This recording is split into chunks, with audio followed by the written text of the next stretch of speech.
하나님의 말씀 사도행전 17장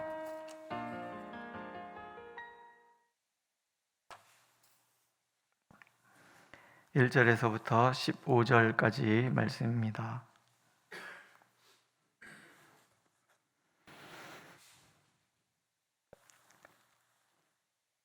제가 봉독해 드리겠습니다.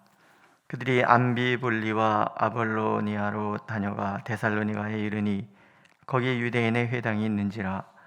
바울이 자기의 관례대로 그들에게로 들어가서 새 안식일에 성경을 가지고 강론하며 뜻을 풀어 그리스도가 해를 받고 죽은 자 가운데서 다시 살아나야 할 것을 증언하고 이르되, 내가 너에게 전하는 이 예수가 곧 그리스도라 하니, 그 중에 어떤 사람 곧 경건한 헬라인의 큰 무리와 적지 않은 귀부인도 권함을 받고 바울과 실라를 따르나, 그러나 유대인들은 시기하여 저자의 어떤 불량한 사람들을 데리고 때를 지어 성을 소동하게 하여 야손의 집에 침입하여 그들을 백성에게 끌어내려고 찾았으나 발견하지 못하며 야손과 및 형제들을 끌고 읍장들 앞에 가서 소리질러 이르되, 천하를 어지럽게 하던 이 사람들이 여기도 이르매 야손이 그들을 맞아들였도다.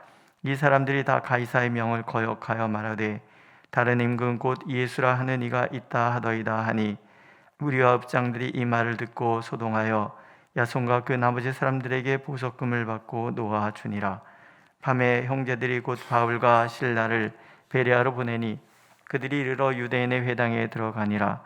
베레아에 있는 사람들은 데살로니가에 있는 사람들보다 더 너그러워서 간절한 마음으로 말씀을 받고 이것이 그러한가 하여 날마다 성경을 상고하므로 그 중에 믿는 사람이 많고 또 헬라의 기부인과 남자가 적지 아니하나, 데살로니가에 있는 유대인들은 바울이 하나님의 말씀을 베레아에서도 전하는 줄을 알고 거기도 가서 무리를 움직여 소동하게 하거늘, 형제들이 곧 바울을 내보내어 바다까지 가게 하되 실라와 디모데는 아직 거기 머물더라. 바울을 인도하는 사람들이 그를 데리고 아덴까지 이르러 그에게서 실라와 디모데를 자기에게로 속히 오게 하라는 명령을 받고 떠나니라. 아멘. 히브리서에 보면 그리스도인들을 세상이 감당하지 못할 사람이다 라고 표현을 합니다. 그들의 삶, 하나님 앞에 헌신, 그 믿음의 그 결과, 이런 것들이 세상이 아무리 핍박을 해도 늘 견뎌내는 사람이라는 그런 표현이기도 하겠지만, 또 한편으로 이런 생각도 해볼 수 있습니다. 예수 믿는 사람들은 세상이 대책을 세울 수 없는 사람이다. 왜냐하면 우리가 믿는 하나님은 세상이 이해할 수 없는 수많은 경우의 수를 가지고 계신 전능하신 하나님이시기 때문에 그렇습니다. 그래서 시편 139편에 보면 하나님을 이렇게 찬양하잖아요. 하나님이여, 주의 생각이 내게 어찌 그리 보배로우신지요, 그 수가 어찌 그리 많은지요, 내가 세려고 할지라도 그 수가 모래보다 많도소이다. 우리가 성장시켜 가야 할 그 믿음, 하나님께서는 모든 것을 할 수 있다. 그리고 어떤 상황에도 하나님은 답을 가지고 계시다. 이게 이제 우리의 믿음이 되는 거죠. 오늘 두 마을에 사람들이 등장하죠. 두 도시죠. 데살로니가라는 도시와 베레아라는 도시의 사람들을 만납니다. 바울의 전도 방식은 똑같습니다.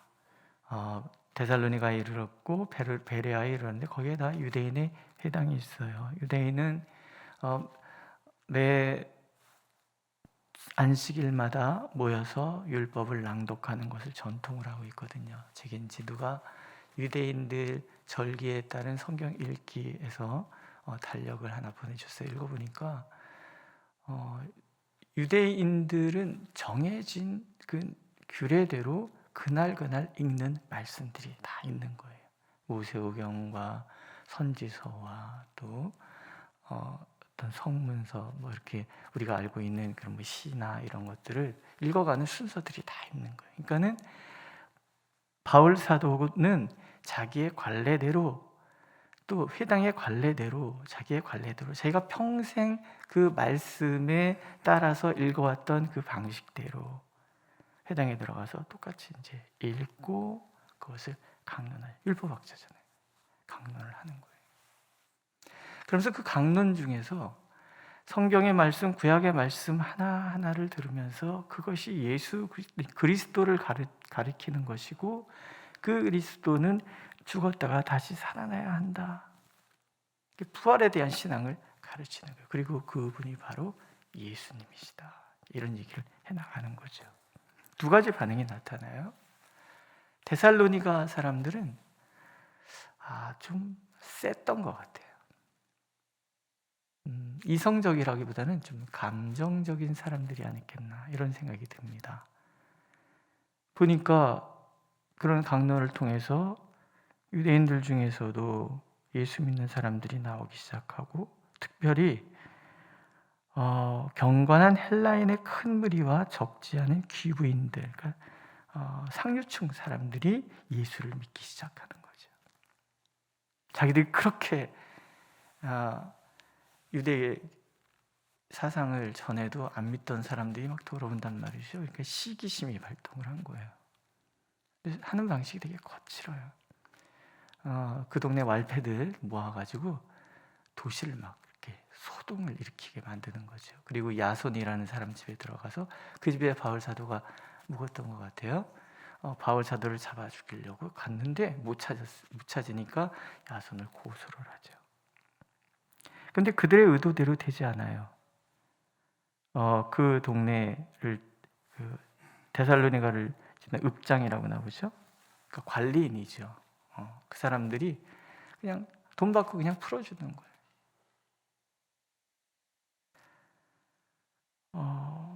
우리가 데살로니가서를 보면요, 이렇게 나옵니다. 너희의 믿음의 역사와 사랑의 수고와 우리 주 예수 그리스도에 대한 소망의 인내를 우리 하나님 아버지 앞에서 끊임없이 기억한다. 이는 우리 복음이 너희에게 말로만 이른 것이 아니라 또한 능력과 성령과 큰 확신으로 된 것임이라. 또 너희는 많은 환난 가운데서 성령의 기쁨으로 말씀을 받아 우리와 주를 본받은 자가 되었으니, 그러므로 너희가 마게도냐와 아가야에 있는 모든 믿는 자의 본이 되었다. 데살로니가 교회는 태생적으로 핍박 속에 시작이 된 거예요. 환난 속에. 그런데 그 환난을 이겨낸 교회가 데살로니가 교회라는 거죠.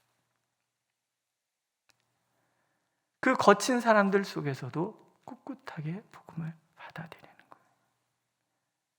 이러한 경험들을 담아서 바울 사도는 로마서에서 이렇게 고백을 하죠. 환난은 인내를, 인내는 연단을, 연단은 소망을 이루는 줄 알미로다.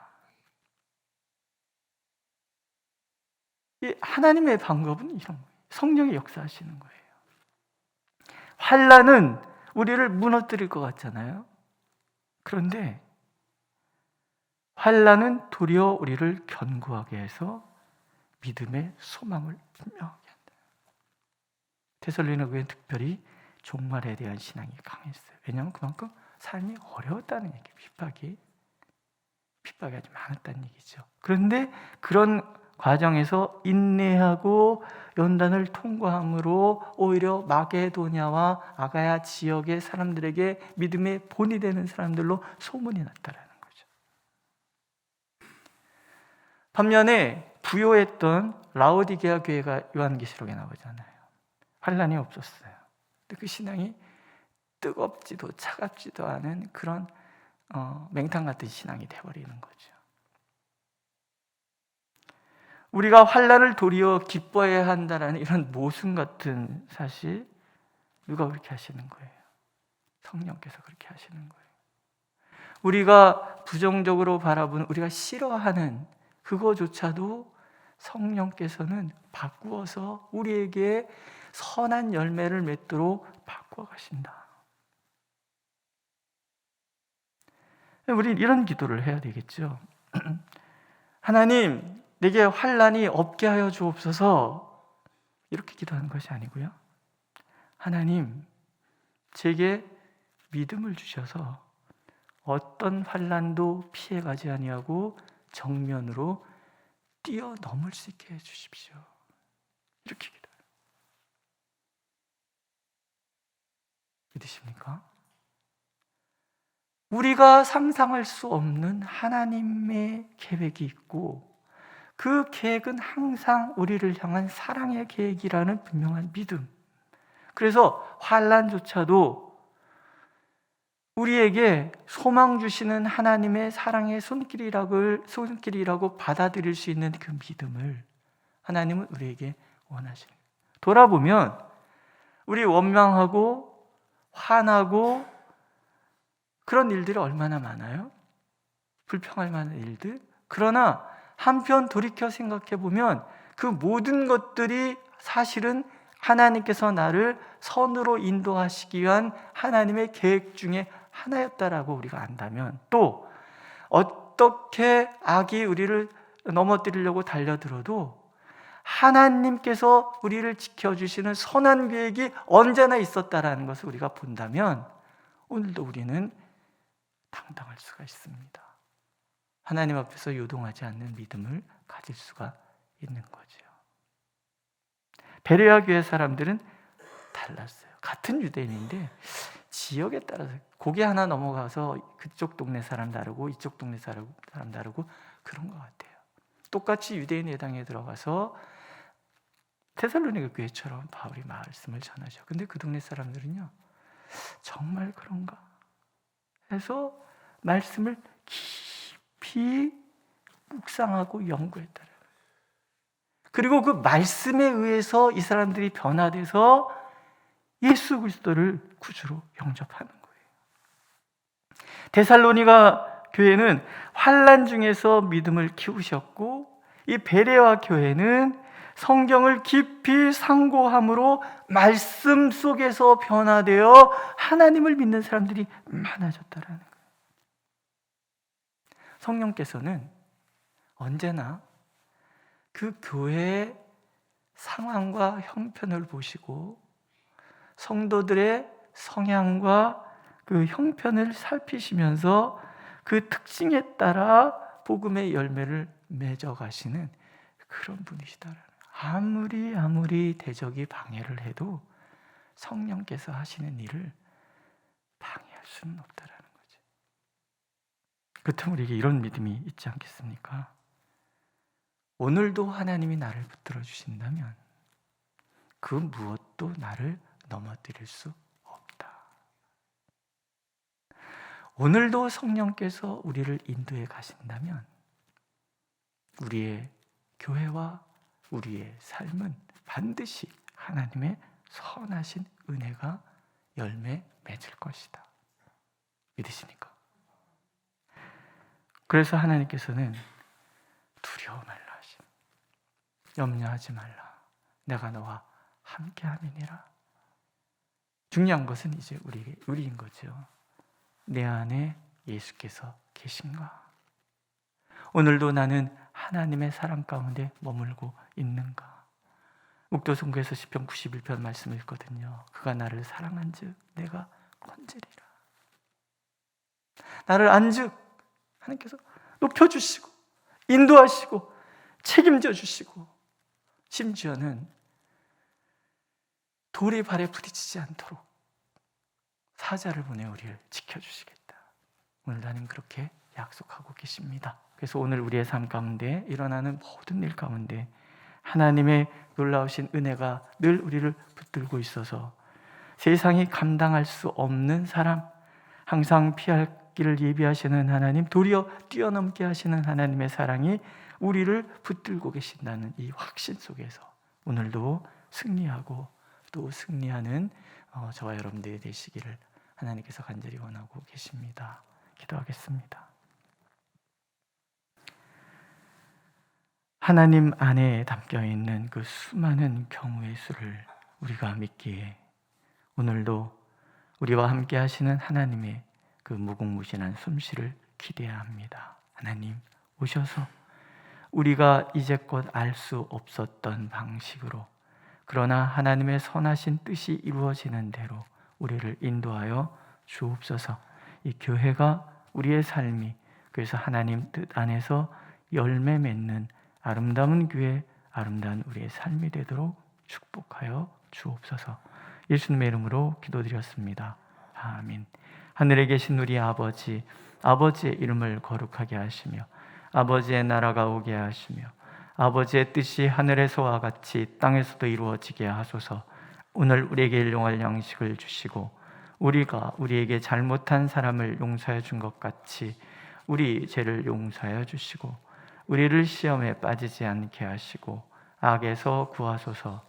나라와 권능과 영광이 영원히 아버지의 것입니다. 아멘.